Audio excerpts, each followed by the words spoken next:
Salam integritas. Halo Sobat Akademia, salah satu ancaman terbesar yang dihadapi bangsa Indonesia adalah korupsi. Badan Pusat Statistik melaporkan Indeks Perilaku Anti Korupsi atau IPAK Indonesia pada tahun 2024 berada di angka 3,85 atau turun 0,07 poin dari tahun 2023. Artinya, masih banyak masyarakat Indonesia yang belum berperilaku anti korupsi. Yang cukup memprihatinkan, korupsi juga terjadi di sektor pendidikan.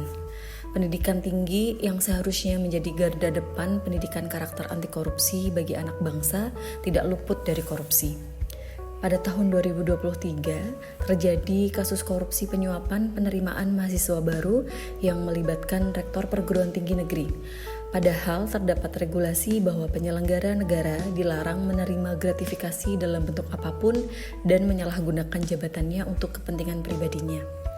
Pada kasus tersebut, rektor terbukti mengutip sebesar 350 juta rupiah kepada orang tua yang ingin anaknya dibantu lolos seleksi.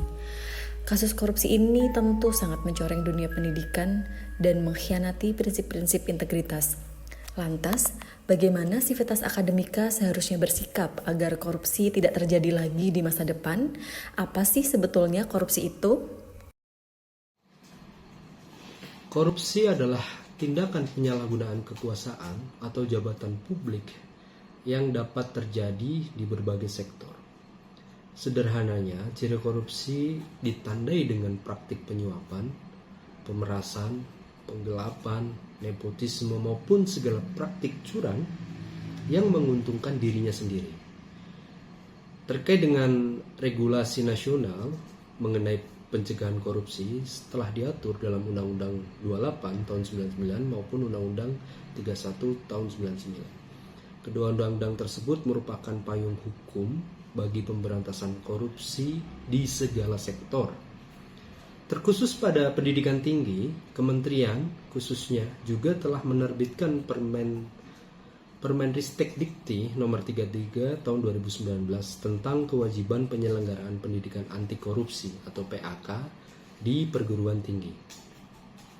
Jadi adresat daripada peraturan tersebut, Permenristek Dikti tersebut itu menekankan bahwa pendidikan anti korupsi merupakan proses pembelajaran dan pembentukan perilaku yang diselenggarakan pada perguruan tinggi yang berkaitan dengan pencegahan perilaku koruptif dan tindak pidana korupsi.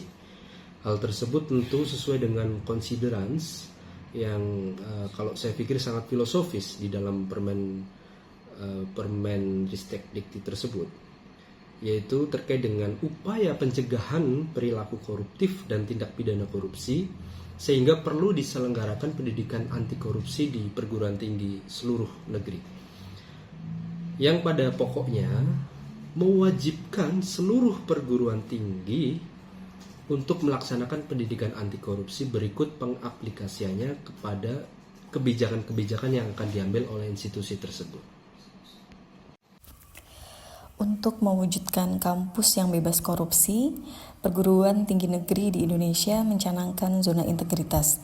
Zona integritas adalah strategi percepatan reformasi birokrasi melalui pembangunan unit kerja yang bebas dari korupsi dan memberikan pelayanan yang prima.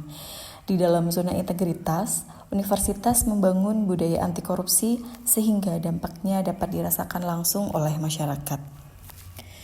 Selain itu, kampus pun mencanangkan pendidikan karakter anti korupsi.